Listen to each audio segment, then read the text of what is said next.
Team India opener Sanju Samson పై నెటిజన్లు ప్రశంసల జల్లు కురిపిస్తున్నారు. చెన్నై వేదికగా జింబాబ్వేతో జరుగుతున్న మ్యాచ్ లో సంజు శాంసన్ అదిరిపోయే ఆరంభాన్ని అందించాడు. 15 బంతుల్లో ఒక 4, 2 సిక్సర్ల సహాయంతో 24 పరుగులే చేసిన గత 5 మ్యాచ్ల్లో టీమిండియాకి దక్కని ఆరంభాన్ని అందించాడు. ముఖ్యంగా డకౌట్ల బాధ నుంచి టీమిండియాని గట్టెక్కించాడు. ఈ మ్యాచ్ కి ముందు జరిగిన 5 మ్యాచ్ల్లో 4 సార్లు ఓపెనర్లు డకౌట్ అయ్యారు. ఇందులో అభిషేక్ శర్మ 3 సార్లు డకౌట్ అయితే సౌత్ ఆఫ్రికా మ్యాచ్లో ఇషాన్ కిషన్ 0కే వెనుదిరిగాడు. సంజు శాంసన్ భారీ స్కోర్ చేయకపోయినా తన వంతుగా జట్టుకి అందించాల్సిన సహకారమైతే అందించాడు. టీమిండియా మాజీ క్రికెటర్ ఇర్ఫాన్ పఠాన్ సైతం సంజు తన బాధ్యతని నిర్వర్తించాడని ఎక్స్ వేదికగా కొనియాడాడు.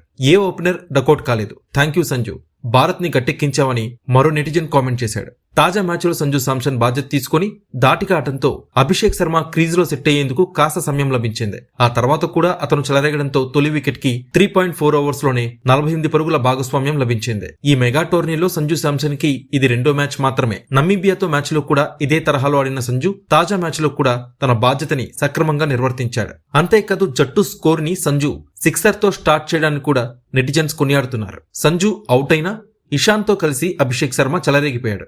దాంతో పవర్ ప్లేలోనే టీమిండియా 1 వికెట్ నష్టానికి 80 పరుగులు చేసింది. ఈ టోర్నీలోనే టీమిండియాకి ఇదే అత్యధిక పవర్ ప్లే స్కోర్ కావడం గమనార్హం.